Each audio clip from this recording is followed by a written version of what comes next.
வணக்கம். தமிழ் ஃபுட் கார்னரில் இன்றைக்கி உருளைக்கிழங்கு ரவா கட்லெட் பண்ண போகிறோம். இந்த கப்பில் 1 கப் ரவை எடுத்திருக்கேன். இதை பாத்திரத்தில் சேர்த்துடலாம். அதே கப்பில் 3/4 கப் அளவுக்கு கெட்டியான தயிர் எடுத்திருக்கேன். அதையும் இதில் சேர்த்துடலாம்.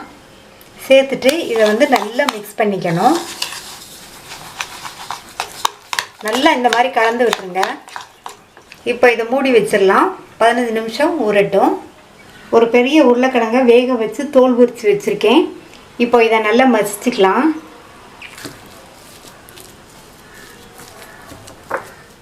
ரவை 15 நிமிஷமாக ஊறிடுச்சு.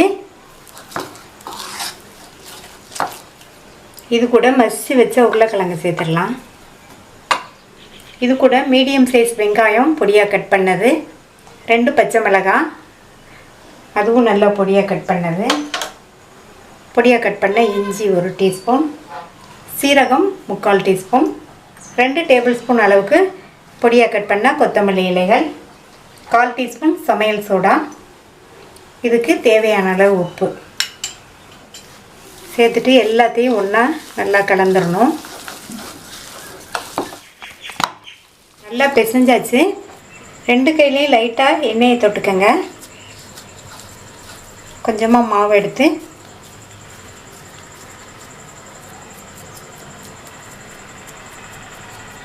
தட்டிட்டு இந்த மாதிரி ஓரங்கள்லாம் கரெக்டாக நல்லா லெவல் பண்ணி வச்சுக்கோங்க.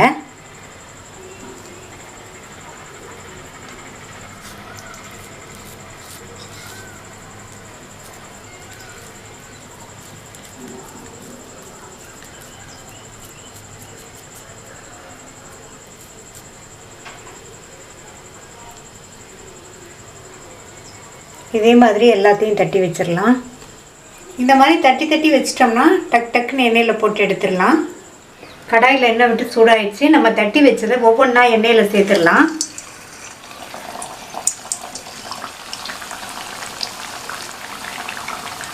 உடனே பெரட்டி போடாதீங்க. அதே மாதிரி எண்ணெயில் சேர்த்ததுக்கப்புறமா நிதானமான தீயில வச்சு வேக விடணும். ஒவ்வொன்றா பெரட்டி போட்டுடலாம்.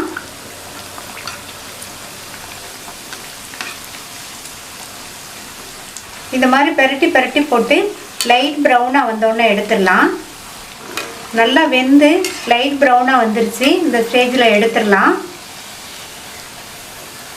ரொம்ப டேஸ்டியான உருளைக்கிழங்கு ரவா கட்லெட் ரெடி ஆயிடுச்சு. மீதி உள்ளதையும் இதே மாதிரி போட்டு எடுத்துடலாம்.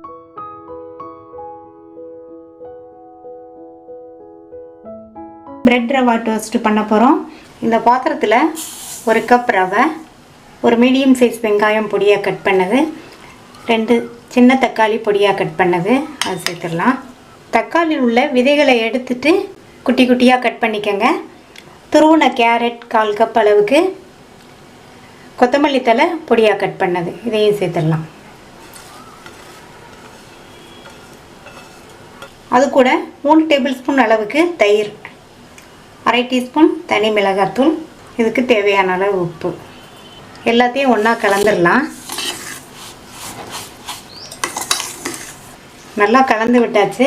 கொஞ்சம் கொஞ்சமாக தண்ணி சேர்த்து மறுபடியும் ஒரு தடவை மிக்ஸ் பண்ணிக்கலாம்.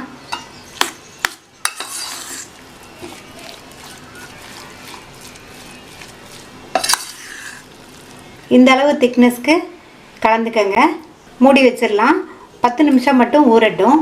மூடி போட்டு 10 நிமிஷம் ஆச்சு. ரவை நல்லா ஊறிடுச்சு. நான் பிரெட் ஸ்லைசஸ் எடுத்து வச்சுருக்கேன். எந்த ப்ரெட்னாலும் பரவாயில்ல, ஒயிட் பிரெட், ப்ரௌன் பிரெட் எதுனாலும் பரவாயில்ல. இப்போ ஒவ்வொரு பீஸ் மேலேயும் ரெடி பண்ணி வச்ச மிக்ஸ் எடுத்து ஸ்ப்ரெட் பண்ணி வச்சிடலாம்.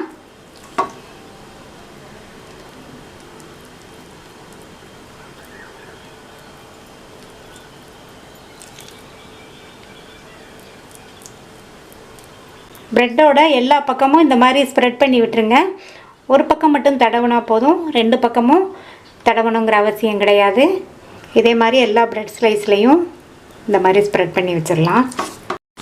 எல்லா ஸ்லைசஸ்லேயும் ஸ்ப்ரெட் பண்ணியாச்சு. இனி இதை டோஸ்ட் பண்ணிடலாம். ஸ்டவ்வில் பேன் போட்டிருக்கேன்.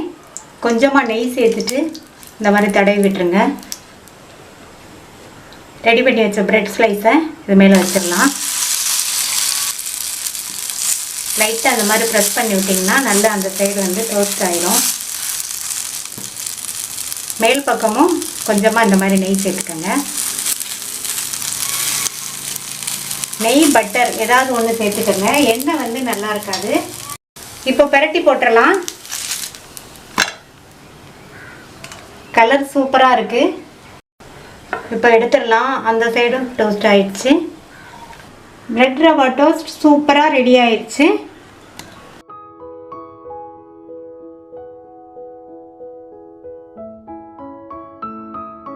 ரவா வடை பண்ண போகிறோம். 1 கப் ரவை எடுத்திருக்கேன், வறுக்காத ரவை. அதை இந்த மிக்ஸி ஜாரில் சேர்த்து நல்லா பவுடராக அரைச்சிக்கலாம்.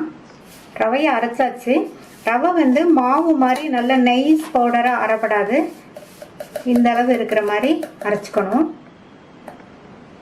1 கப் ரவைக்கு 1.25 கப் தண்ணியை இந்த பேனில் சேர்த்துக்கலாம். இதுக்கு தேவையான அளவு உப்பு சேர்த்து நல்லா கலந்து விட்டுக்கலாம். இந்த தண்ணி நல்லா சூடாகி வரட்டும்.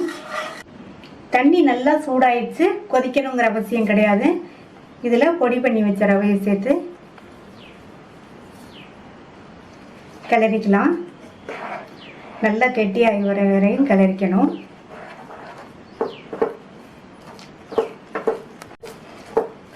இந்த ரவை சேர்த்து தண்ணியை பூரா இழுத்து கெட்டியாக வர வரைக்கும் கிளறிக்கணும். கட்டி இல்லாமல் இந்த மாதிரி கிளறிக்கங்க. சேர்த்து தண்ணியெல்லாம் இழுத்து ரவை நல்லா கெட்டியாயிடுச்சு. மூடி வச்சிடலாம். ஸ்டவ்வை சிம்மில் வச்சு 2 நிமிஷம் அப்படியே இருக்கட்டும். இப்போ 2 நிமிஷம் ஆச்சு. ஸ்டவ் ஆஃப் பண்ணிவிட்டு இதை இறக்கி வச்சிடலாம். இந்த மாவு கை பொறுக்கிற அளவு சூடு வர வரையும் ஆறட்டும். மாவு ஆறிடுச்சு. கை பொறுக்கிற அளவு சூடு இருக்குது. இப்போ இதில் 1 டேபிள் ஸ்பூன் அளவுக்கு எண்ணெயை சேர்த்து மாவு வந்து நல்லா அழுத்தி அழுத்தி பிசைஞ்சுக்கணும். ஒரு 5 நிமிஷத்துக்கு பிசைஞ்சுக்கணும்.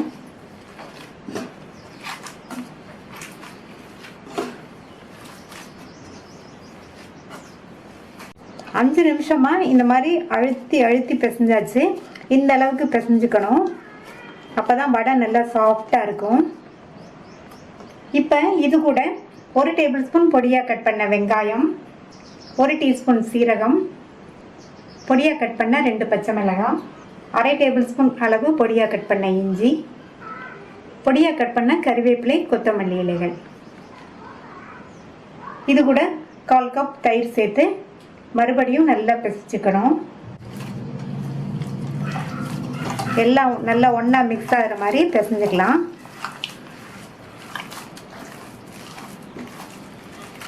இந்த ரவா வடை டேஸ்ட் ரொம்ப சூப்பராக இருக்கும். ரொம்ப ஈஸியாக செஞ்சிடலாம். வடைக்கு மாவு அரைக்கணுங்கிற அவசியம் கிடையாது. இப்போ மாவை வந்து நல்லா பிசைஞ்சாச்சு. எல்லாம் ஒன்றா மிக்ஸ் ஆகிற மாதிரி.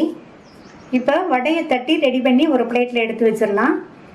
கையில் லைட்டாக எண்ணெயை தொட்டுட்டு ரெடி பண்ணி வச்ச மாவுலேருந்து ஒரு உருண்டை மாவு எடுத்து நல்லா உருட்டிட்டு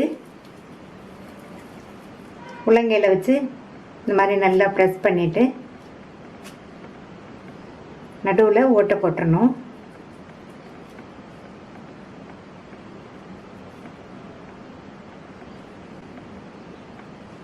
மறுபடியும் லைட்டாக கையில் எண்ணெய் தொட்டுட்டு ஒரு உருண்டை மாவு எடுத்து உள்ளங்கையில் வச்சு உருட்டி நல்லா இந்த மாதிரி தட்டிட்டு ஓட்டை போட்டுடலாம்.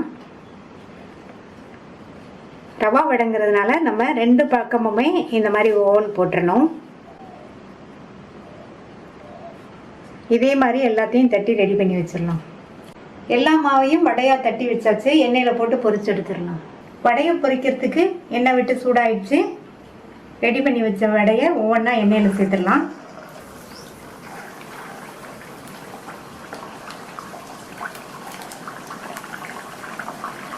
போட்ட உடனே பெரட்ட வேண்டாம். கொஞ்சம் நேரம் கழித்து பெரட்டணும். ஸ்டவ்வை வந்து மீடியம் ஃப்ளேமில் வச்சுக்கணும். ஒவ்வொரு வடையாக பெரட்டி போட்டுக்கலாம்.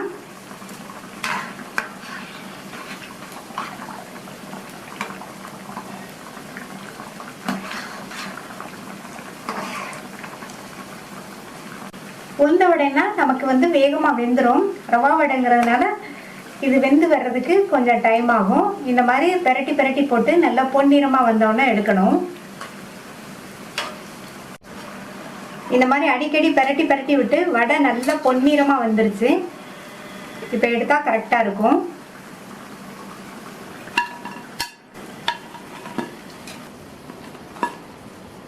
டேஸ்டான மொறு மொறு ரவா வடை ரெடி ஆயிடுச்சு. மீதி உள்ளதையும் இதே மாதிரி போட்டு எடுத்துடலாம்.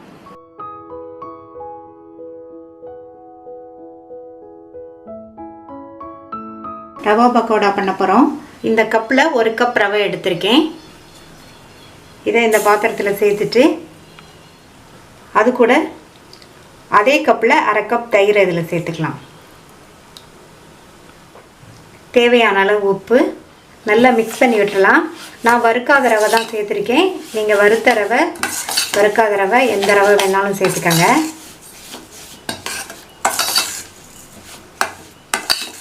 நல்லா கெட்டியாக இருக்குது. இன்னும் கொஞ்சம் தயிர் சேர்த்துக்கலாம். இன்னொரு 1/4 கப் தயிர் சேர்த்துட்டு மறுபடியும் நல்லா கலந்து விட்டுறலாம்.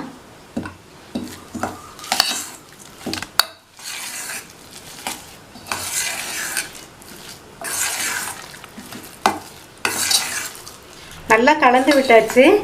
இப்போ மாவு கொஞ்சம் தளதளன்னு இருக்குது.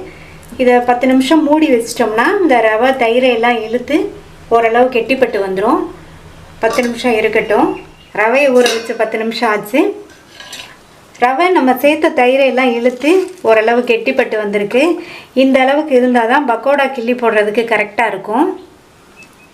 இது கூட ரவை எடுத்த கப்பில் 1/2 கப் பொடியாக கட் பண்ண வெங்காயம், 2 பச்சை மிளகாவை பொடியாக கட் பண்ணி வச்சு சேர்த்தாச்சு. 1 காஞ்ச மிளகாவை கிள்ளி சேர்த்துருக்கேன்.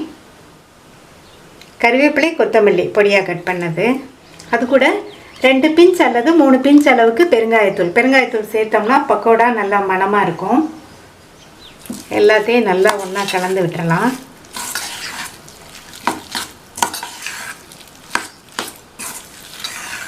மாவை நல்லா ஒன்று சேர்த்து பிசைஞ்சாச்சு.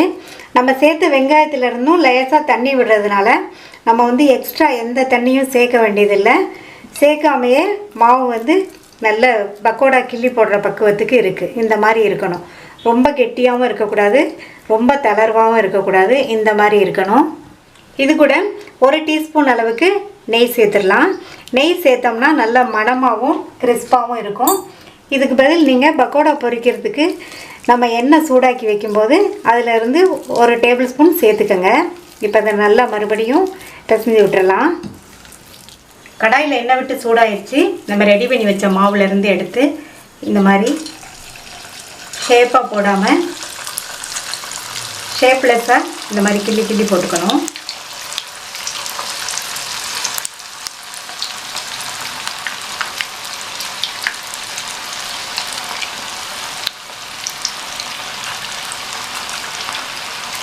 பக்கோடாவை கிள்ளி போட்டதுக்கப்புறமா ஸ்டவ்வை மீடியம் ஃப்ளேமில் வச்சுட்டு கொஞ்சம் நேரம் கழித்து பரட்டி விடணும். பரட்டி விட்டுறலாம். இந்த மாதிரி அப்பப்போ பரட்டி பரட்டி விடுங்க. இந்த மாதிரி பரட்டி பரட்டி விட்டோம்னா நல்லா ஒன்று போல் வெந்து நல்லா மொறு மொறுன்னு இருக்கும். நல்லா பரட்டி பரட்டி விட்டு ஒன்று போல் வெந்து கோல்டன் ப்ரௌன் ஆயிடுச்சு. இப்போ எடுத்துடணும். அதுதான் கரெக்டான ஸ்டேஜு. எடுத்துடலாம்.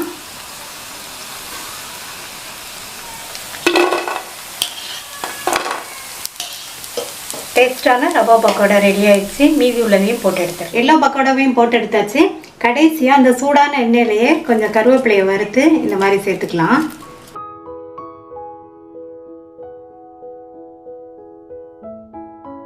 இன்ஸ்டன்ட் ரவா போண்டா பண்ண போகிறோம். இந்த பாத்திரத்தில் 1/2 கப் ரவை, 1/2 டேபிள் ஸ்பூன் மைதா, அது கூட 1/2 கப் தயிர். எந்த அளவு ரவை எடுக்கிறோமோ அந்த அளவு தயிர் எடுத்துக்கணும். நான் 1/2 கப் ரவை எடுத்தேன், 1/2 கப் தயிர் சேர்த்துருக்கேன். இது எல்லாத்தையும் நல்லா ஒன்றா மிக்ஸ் பண்ணி விட்டுறணும். தயிர் இந்த அளவு சேர்த்தா தான் போண்டா உளுந்து மாவு போண்டா மாதிரியே நல்ல சாஃப்டாக இருக்கும். அது கூட கொஞ்சம் தண்ணி சேர்த்து மறுபடியும் கலந்துக்கலாம். நல்லா கலந்து விட்டாச்சு. இதை ஒரு 15 நிமிஷம் மூடி வச்சிடலாம். 15 நிமிஷமாக ரவை தயிரில் நல்லா ஊறிடுச்சு. இந்த மாதிரி ஊற வச்சுக்கோங்க. அப்போ தான் போண்டா நல்லா சாஃப்டாக இருக்கும். இது கூட ஒரு சின்ன பெரிய வெங்காயம் பொடியாக கட் பண்ணது, அடுத்து இஞ்சி, கருவேப்பிலை, கொத்தமல்லி, 2 பச்சை மிளகாய் எல்லாத்தையும் பொடியாக கட் பண்ணி வச்சுருக்கேன். அதை சேர்த்துடலாம். சீரகம் கொஞ்சம் சேர்த்துருக்கேன். சீரகம் சேர்த்துக்கங்க, போண்டா நல்லா வாசனையாக இருக்கும். இது கூட 1/4 டீஸ்பூன் சமையல் சோடா, கொஞ்சமாக பெருங்காய பவுடர், இதுக்கு தேவையான அளவு உப்பு.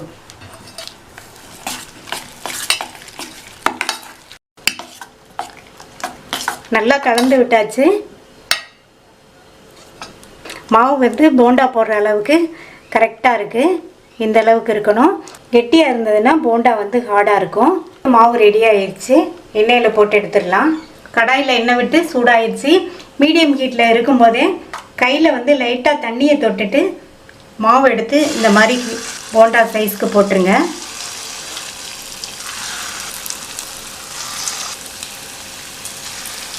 ஸ்டவ்வை மீடியம் ஃப்ளேம்லேயே வச்சுக்கோங்க. நம்ம மாவு வந்து கரெக்டாக இந்த அளவுக்கு பிசைஞ்சாதான் போண்டா வந்து நல்லா மேலே ஃப்ளோட் ஆகி வருது பாருங்கள். இப்போது ஒவ்வொரு போண்டாவாக லைட்டாக பரட்டி விட்டுடலாம். ஈவினிங் டைமில் ரவையும் மைதாவையும் தயிரில் ஊற வச்சிட்டோம்னா டக்குன்னு டீ போடுற நேரத்தில் வேகமாக இந்த போண்டாவை ரெடி பண்ணி கொடுத்துடலாம். இந்த மாதிரி பரட்டி விட்டு லைட் ப்ரௌனாக வரும்போது எடுத்துட்டோம்னா கரெக்டாக இருக்கும். இந்த ஸ்டேஜில் எடுத்துடலாம்.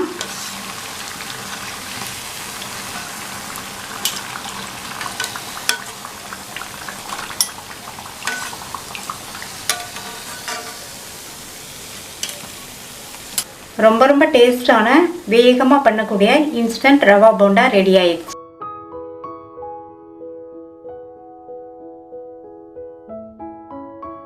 ரவையில் ஒரு பணியாரம் பண்ண போகிறோம். இந்த பாத்திரத்தில் 3/4 கப் ரவை, ஒரு சின்ன சைஸ் கேரட் துருவுனது, ஒரு குட்டி தக்காளி பொடியாக சாப் பண்ணது,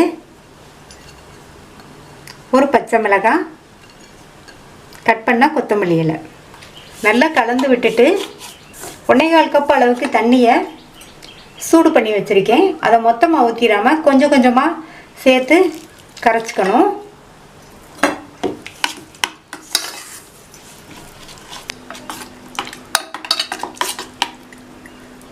மாவு வந்து இந்த அளவுக்கு இருக்கணும். கரைச்சதுக்கப்புறம் நான் 1/4 கப் எடுத்து வச்சுருந்தேன். அதில் வந்து 1 டேபிள் ஸ்பூன் அளவுக்கு மீதி இருக்குது. ரவையை பொறுத்து வந்து தண்ணியோட அளவு முன்ன பின்ன ஆகும். மூடி வச்சிடலாம். ஒரு 5 நிமிஷம் மட்டும் மாவு ஊறிட்டு இருக்கட்டும். மாவு ஊறிட்டு இருக்கும்போது ஒரு மிக்ஸி ஜாரில் 2 மீடியம் சைஸ் தக்காளி கட் பண்ணது, ஒரு சின்ன துண்டு இஞ்சி கட் பண்ணது, 3 பூண்டு, இதை நல்லா நைஸாக பேஸ்ட்டாக அரைச்சிக்கணும். ஸ்டவ்வில் பணியாரக்கல் போட்டு சூடானதும் ஒவ்வொரு குழியிலையும் கொஞ்சம் கொஞ்சமாக இந்த மாதிரி எண்ணெய் ஊற்றிக்கங்க. ரெடி பண்ணி வச்ச மாவை கொஞ்சம் கொஞ்சமாக எடுத்து ஒவ்வொரு குழியிலையும் இந்த மாதிரி சேர்த்துடணும்.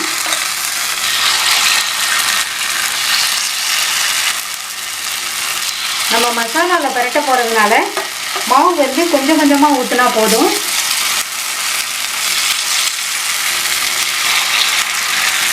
மூடி வச்சிடலாம். மீடியம் ஃப்ளேமில் ஒரு 3 நிமிஷம் கழித்து அதை நம்ம பரட்டி போடணும். அந்த சைடு நல்லா வெந்திருக்கும். ஒவ்வொரு பணியாரமாக பரட்டி போட்டுடலாம்.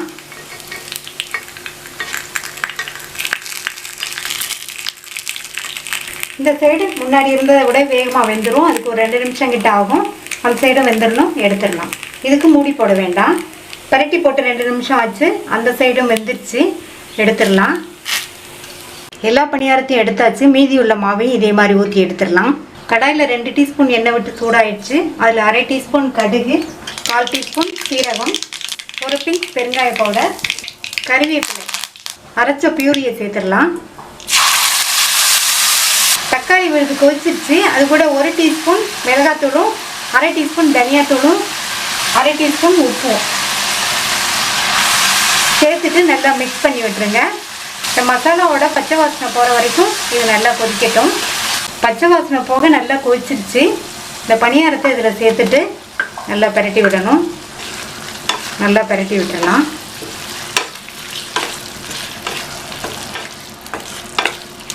நல்லா பரட்டி விட்டாச்சு. மூடி போட்டுடலாம். 2 நிமிஷம் போல் இருக்கட்டும். அப்போ தான் இந்த மசாலாவோடு சேர்ந்து பணியாரம் நல்லா வேகும். மூடி வச்சு 2 நிமிஷம் ஆச்சு. மசாலாவோடு சேர்ந்து பணியாரம் நல்லா மிக்ஸ் ஆகி ரெடி ஆகிடுச்சு. ஸ்டவ் ஆஃப் பண்ணிடலாம். ரவா மசாலா பணியாரம் ரெடி ஆயிடுச்சு. ரவை கார கொழுக்கட்டை பண்ண போகிறோம். 1/2 கப் ரவையை இந்த கடாயில் சேர்த்துடலாம். மிதமான தீயில வச்சு கை சூடு பொறுக்கிற அளவுக்கு வர வரைக்கும் வறுத்துக்கலாம். நல்லா நைஸ் ரவையாக வாங்கிக்கோங்க, அப்போ தான் இந்த கொழுக்கட்டை நல்லாயிருக்கும். ரவை கொஞ்சம் பெருசாக இருந்ததுன்னா மிக்ஸி ஜாரில் போட்டு 2-3 தடவை போட்டு எடுத்துக்கோங்க. மிதமான தீயில வச்சு கை பொறுக்கிற அளவுக்கு சூடாக வறுத்தாச்சு. இப்போ இதை வேறு பிளேட்டுக்கு மாற்றி வச்சிடலாம். அடுத்து தண்ணி சேர்த்துடலாம். 1க்கு 2 பங்கு அளவு தண்ணி சேர்க்கணும். நான் வந்து 1/2 கப் ரவை எடுத்தேன். 1 கப் தண்ணி சேர்த்துடலாம். இந்த தண்ணியில் கொஞ்சமாக சீரகம், 1 பிஞ்ச் மஞ்சள் தூள், ஒரு 1/4 டீஸ்பூன் தனி மிளகாத்தூள், அது கூட ஒரு 1/2 டீஸ்பூன் உப்பு. நான் 1/2 டீஸ்பூன் சேர்த்துருக்கேன், நீங்கள் உங்கள் தேவைக்கு தகுந்தபடி சேர்த்துக்கங்க. அது கூட 1 டேபிள் ஸ்பூன் அளவுக்கு தேங்காய் துருவல். இப்போ அந்த தண்ணி நல்லா கொதித்து வரட்டும். தேங்காய் துருவலை நல்லா நைஸாக துருவி சேர்த்துக்கங்க. தேங்காய் துருவல் சேர்த்தோம்னா கொழுக்கட்டை சாப்பிடும்போது நல்லா டேஸ்ட்டாக இருக்கும். தண்ணி நல்லா கொதிச்சிட்ருக்கு. ஸ்டவ்வை வந்து சிம்மில் வச்சுட்டு வறுத்த ரவையை கொஞ்சம் கொஞ்சமாக சேர்த்து கிளறிக்கலாம். கட்டி இல்லாமல் கிளறிக்கணும்.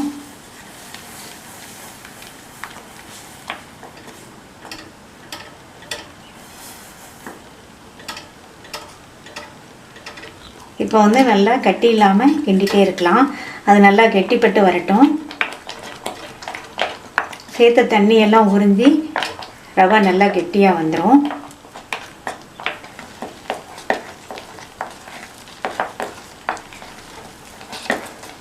தண்ணியை பூரா நல்லா உறிஞ்சிட்டு ரவை நல்லா கெட்டிப்பட்டு வந்துருச்சு.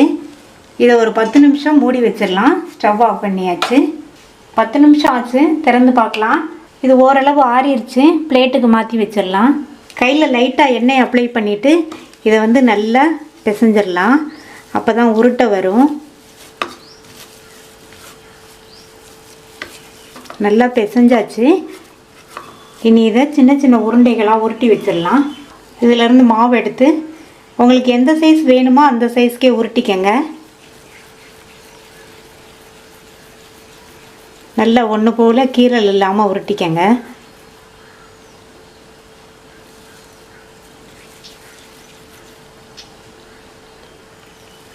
இதே மாதிரி எல்லா மாவையும் உருட்டி வச்சிடலாம்.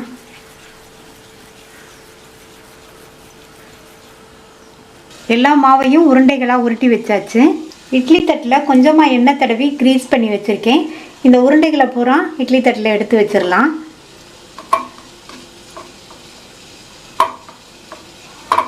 இட்லி பாத்திரத்தில் தண்ணி கொதிச்சிட்ருக்கு. இந்த உருண்டைகளை இதில் வச்சுட்டு மீடியம் ஃப்ளேமில் 5 நிமிஷம் வேக வச்சுக்கலாம். 5 நிமிஷம் ஆச்சு. திறந்து பார்க்கலாம். கொழுக்கட்டை நல்லா வெந்துருச்சு. நல்லா சாஃப்டாக இருக்குது. இப்போ ஸ்டவ் ஆஃப் பண்ணிவிட்டு இந்த பிளேட்டை வெளியில் எடுத்து வச்சிடலாம். கொழுக்கட்டையை தாளிச்சிடலாம். ஒரு கடாயில் 2 டீஸ்பூன் எண்ணெய் விட்டு சூடாயிடுச்சு. அதில் 1/4 டீஸ்பூன் கடுகு, 1/4 டீஸ்பூன் உளுந்து, 1/4 டீஸ்பூன் கடலைப்பருப்பு சேர்த்துருக்கேன். கடுகு பொரிஞ்சு பருப்பெல்லாம் கலர் சேஞ்ச் ஆகிட்டு வருது. அது கூட 1/4 டீஸ்பூன் சீரகம், ஒரு சின்ன துண்டு இஞ்சி பொடியாக கட் பண்ணது, தோல் சீவி கட் பண்ணிக்கங்க. அடுத்து கொஞ்சமாக பச்சை மிளகாய்.